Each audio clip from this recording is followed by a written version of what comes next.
Toll দেওয়া শেষ, এখন পদ্মা সেতুতে উঠবো ইনশাআল্লাহ।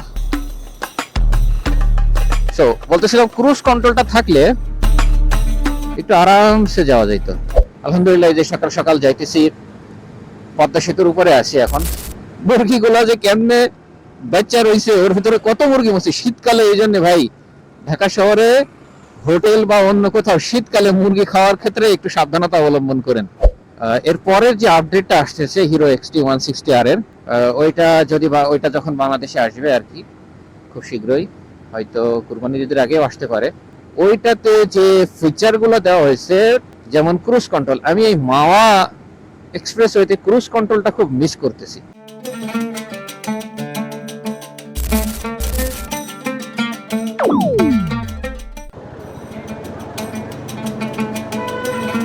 আলহামদুলিল্লাহ চলে এসেছি মেয়র হানি ফ্লাইওভার। এখন এটা দিয়ে একবারে যাত্রাবাড়ি হয়ে পোস্তাগোলা যে গোল চত্বর আছে ওইখানে যেয়ে নামবো। দেখতেছেন ফ্লাইওভারের উপরেও কেমন জ্যাম লেগে গেছে। ফ্লাইওভারের উপর কেন কেন কেন জ্যাম লাগে তা আল্লাহই জানে।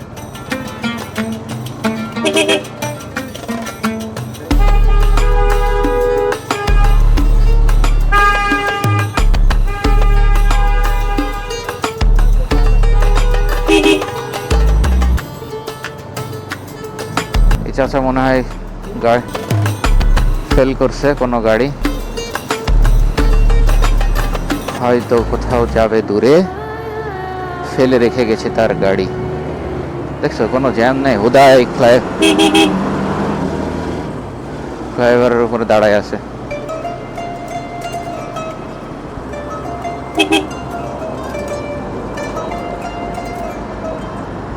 এই সেই মেয়র হানি ফ্লাইওভার। আলহামদুলিল্লাহ মোটামুটি অনেক দূর চলে এসেছি। আলহামদুলিল্লাহ মেয়র হানি ফ্লাইওভার থেকে এখন ডাইরেক্ট চলে যাব মাওয়া এক্সপ্রেসওয়েতে। এই রাস্তাটা টানাটানির রাস্তা, এখান থেকে যেতে খুবই ভালো লাগে কারণ স্মুথ রাস্তা তো।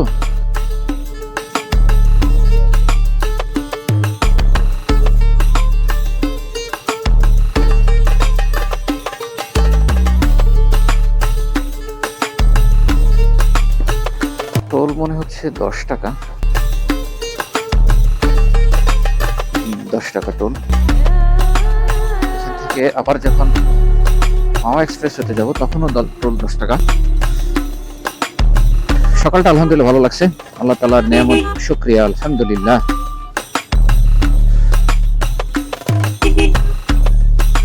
এই কোন দিক দিয়ে পার হস ভাই?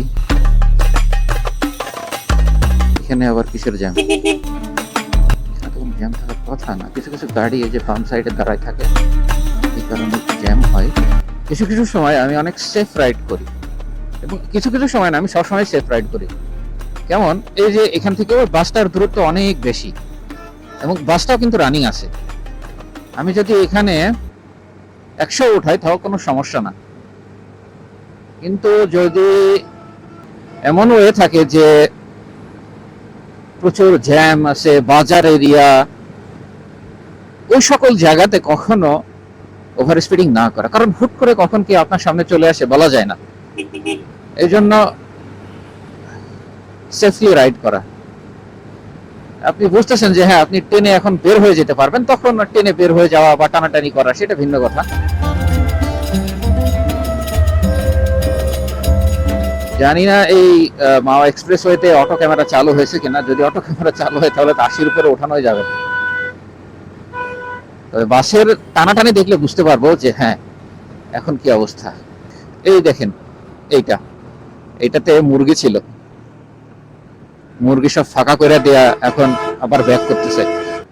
আমি যেদিন ঢাকাতে ঢুকি ওই দিন আমি আসছি যমুনা হয়ে, যমুনা সেতু, তো তখনও দেখছি কয়েকটা মুরগির গাড়ি এভাবে ঢাকায় ঢুকতে। এবং কি যে ঠান্ডা ভাই, আমি নিজেই মরে যাওয়ার মতো অবস্থা হইতেছিল। কিন্তু ওই যে মুরগিগুলা যে কেমনে বাচ্চা রয়েছে, ওর ভিতরে কত মুরগি মরছে শীতকালে। এই জন্য ভাই ঢাকা শহরে হোটেল বা অন্য কোথাও শীতকালে মুরগি খাওয়ার ক্ষেত্রে একটু সাবধানতা অবলম্বন করেন, নাই আপনার মরা মুরগি খাওয়াই দেবো নির্ঘাত। মরা মুরগি খায়া পরে বাড়ি যায় পস্তাবে। ও আল্লাহ, কি কুয়াশা, সুবহানাল্লাহ। ভাই দেখছেন কি কুয়াশা? এই কুয়াশা ভরা রাস্তায় এখন রাইড করতে হবে। ও সুবহানাল্লাহ।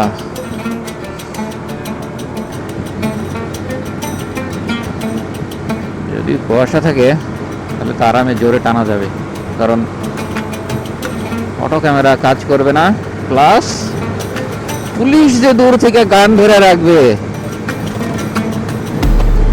এটা অতটা কাজ করবে না ইনশাআল্লাহ। এই সেই মুরগি, এই মুরগি ওয়েট সেবা গ্রিন লাইন, এটা সাতক্ষীরার দিকে যায়। সেবা গ্রিন লাইন এটা ভালোই টানে, আমি একবার উঠছিলাম এটাতে। মাওয়া বাবু বাজার বাম সাইড।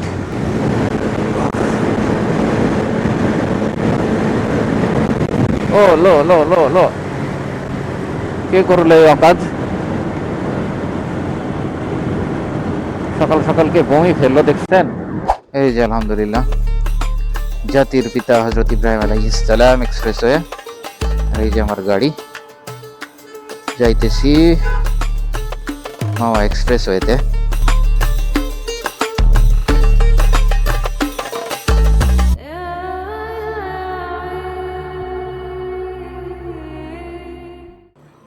আলহামদুলিল্লাহ অবশেষে প্রচুর কুয়াশাপূর্ণ রাস্তা পার হয়ে মাওয়ায় পৌঁছে গেছি, যেখানে সেখানে বমি করে ফেলে সব বলদ মানুষগুলা। আসলে কিছু করার নাই তো ভাই, যারা বমি করে তারা বাসে উঠলে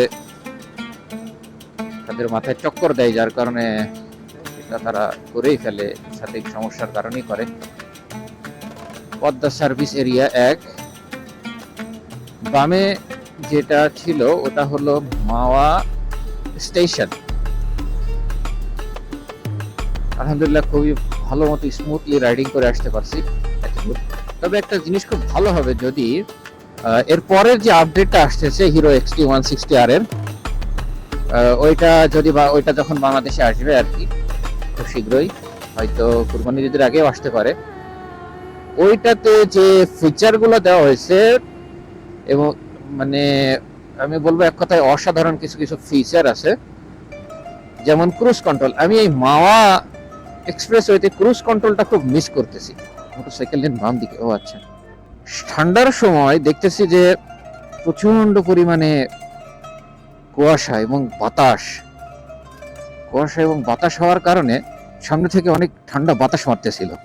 এই জন্য যদি একটা হাত বা দুইটা হাত, একটা হাতই ধরলাম, একটু পকেটে রাখা যেত তাহলে খুব ভালো হতো, তাহলে খুবই ভালো হতো। সেই জন্য ক্রুজ কন্ট্রোলে থাকলে আরামসে 80 সেট করে দিয়ে পকেটে দুইটা হাত দিয়ে বাইকের মতো চললো, আমি আরামে চললো। তবে বাংলাদেশের রাস্তায় ভাই 2 হাত ছেড়ে চালানো বেশি নিরাপদ না খুব একটা, কারণ এই তো চলে এসেছি পদ্মা সেতু টোল প্লাজা।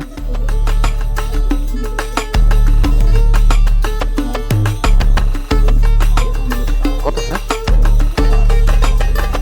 পদ্মা সেতুতে 100 টাকা টোল। আলহামদুলিল্লাহ, আমি মনে করছিলাম হয়তো 200 টাকা। বিবিএ, এখানে কি সব বিবিএ পাস লোক নাই নাকি?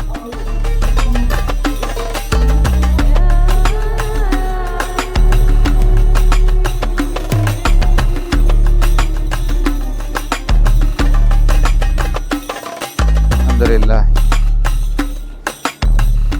টোল দেওয়া শেষ, এখন পদ্মা সেতুতে উঠবো ইনশাআল্লাহ। সো বলতেছিলাম ক্রুজ কন্ট্রোলটা থাকলে একটু আরামসে যাওয়া যেত, এটা একটা। আর একটা হলো টিএফটি মিটার। অনেকে হিরো এক্সট্রিম বাইকের ব্যাপারে আপত্তি তোলে যে ভাই কিছুদিন পরে বা 2 বছর পরে 1 বছর পরে গাড়ির ইঞ্জিন আর ঠিক থাকে না, তারপরে আরো অনেক ধরনের ঝামেলার কথা বলেন। আমি বলবো যে আসলে এটা আমার মতে সার্ভিসের উপরে নির্ভর করে। আপনি যদি অপারেশন ভালো ডাক্তারের হাত থেকে না করেন, ভবিষ্যতে আপনার আরো বেশি সমস্যা হয়ে যাওয়ার সম্ভাবনা থাকে। ঠিক তেমনই ভাবে যদি ভালো মেকানিক দিয়ে সার্ভিস না করেন, তাহলে অবশ্যই আপনার বাইকে সমস্যাটা মানে ঠিক হওয়ার থেকে বেড়ে যাওয়ার পরিমাণটাই বেশি হবে। সেজন্য বলবো যে চেষ্টা করা যদি এক হাতে বাইক সার্ভিসিং করাতে পারেন, আপনার যদি কোনো ভালো পরিচিত মেকানিক থাকে, সে যেখানেই হোক, সার্ভিস সেন্টারে হোক অথবা আপনার কি বলবো লোকালেই হোক, আপনি তার কাছ থেকে সার্ভিসিং করাবেন, দেখবেন যে আপনার ইনশাআল্লাহ খুব ভালো মানের মানে বাইকটা খুব ভালো চলবে আর কি। আরে সব স্তর পড়ে গেছে, পানি থাকি ওই যে ওইটা পর্যন্ত সুই সুই করে, কি অবস্থা। শীতকালে ভারতের মানুষ কেমনি গালায়, এই কারণেই গালায়। কি একটা অবস্থা দেখেন, দেখা যাচ্ছে কিনা জানি না। ইন্ডিয়ার মানুষ এমনি গালায় না ভাই। একটা মানুষের যেটা বেসিক নিড, যেটা তার পাওনা, সেই পাওনা যদি কেউ কখনো আটকায় রাখে, ওই মানুষটা একদিন না একদিন ভুগবেই, দুনিয়াতেই ভুগবে। ভারতকেও সেভাবেই দেখা যায়। ভারতের এখনো অনেক জায়গা আছে যেখানে মানুষ মাঠে ঘাটে হাগে। ভারতের এখনো অনেক জায়গা আছে যেখানে মানুষ ঠিক মতো খাইতেও পায় না। ভারতের এখনো অনেক জায়গা আছে যেখানে বাসা বাড়ি দেখলে মনে হয় যেন এটা মানে কি বলবো আর কি, শহর না গ্রাম বোঝাই যায় না।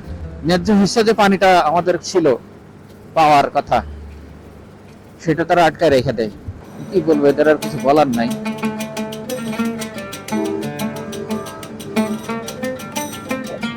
আলহামদুলিল্লাহ, এই যে সকাল সকাল যাইতেছি, পদ্মা সেতুর উপরে আছি এখন আমি, আসি আসি চালাইতেছি আর কি। তো ভালোই ঠান্ডা আছে মনে হইতেছে। তো ওই দেখেন ফটোশুট করতেছে।